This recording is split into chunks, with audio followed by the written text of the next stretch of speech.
My name is Allie Harrison, and this is my blue chair story.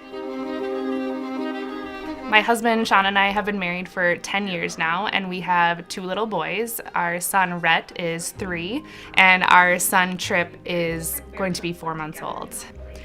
So prior to the birth of our son, Rhett, we did have 1 miscarriage, and after Rhett, while trying to get pregnant again, we did have 2 additional miscarriages. The most recent one, we found out we were pregnant in December of 2021. And because we had had 2 prior losses, we decided that we should monitor the pregnancy closer in the early parts. And so we had frequent blood work and we had early ultrasounds. And that first ultrasound that we had, they saw that the baby was there and was growing, had a heartbeat, but the heartbeat was low. And so there was a little bit of concern with that. So we repeated the ultrasound a week later, and we saw that the baby had stopped growing, but that there was still a heartbeat. We were basically told, you're going to miscarry, we just don't know when it's going to happen. I was at home resting and recovering, and I received a message from work just reminding me to put in my PTO for the time that I'd be missing from work.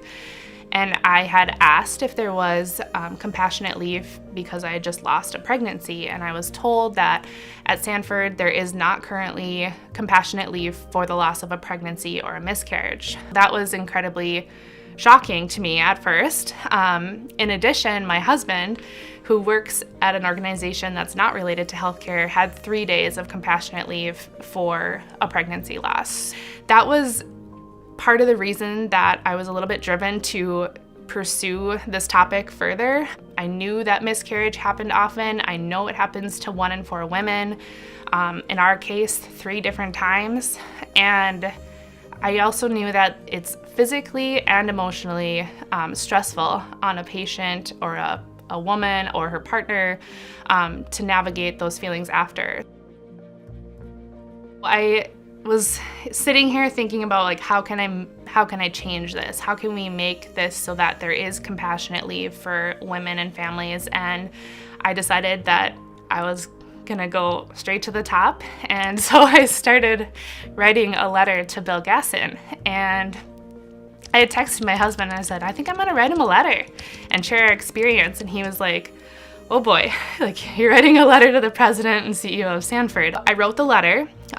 It was raw, it was personal, it kind of laid it all out. I wanted him to put himself in our shoes and try to understand how difficult it would be as an employee to just head back to work as if nothing happened. And so I shared the different routes that could happen when a woman loses a pregnancy.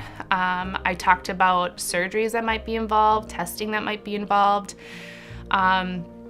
I talked about both the physical and mental health side of that and how that takes time to go through that. And so I sent it, and I didn't think that I would get a response. I knew that the president and CEO of Sanford probably has a lot to do.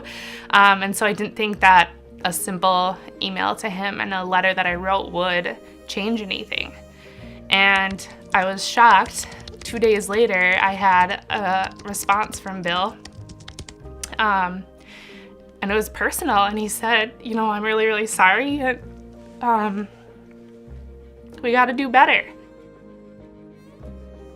In the fall of 2022, when the new benefits came out, that was shocking to us. It was amazing to see that they had changed that compassionate leave. I had a couple texts that I woke up to that morning, and it was a copy of it, and it was sent from my coworkers, and they're like, you did it, like, it's changed. I emailed them back, and I said, I just want you to know I saw it, and I cried.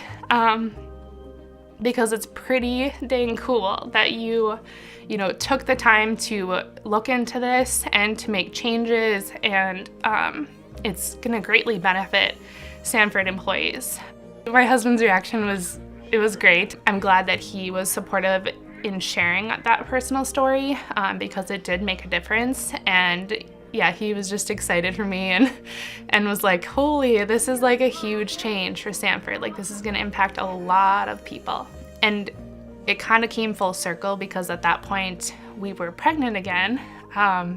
And so it felt like just a little bit of reassurance that if something were to happen, that we have that ability to take that time for ourselves. We also felt really thankful that we were that far into the pregnancy, that things were going well. Trip is our rainbow baby, and he's just the best. We feel very, very blessed to have 2 healthy boys now. We picked his name because, we picked Trip's name because it means third boy, and the pregnancy that we lost in January was a boy. And so not only do we love the name, but it also has a little bit of meaning to us, that he's our third boy. And although our other boy isn't with us, we can think of him. I think our family's complete, so I don't think that compassionate leave will ever apply to us, but I am glad that it's there for the people that do need it. I fully recognize with the work that I do that, we're lucky to have 2 boys at home, and not everybody gets to create a family like that. And so this whole experience has really driven that home for us. We've lost 3 pregnancies, but we're very, very thankful to have our 2 healthy boys at home with us.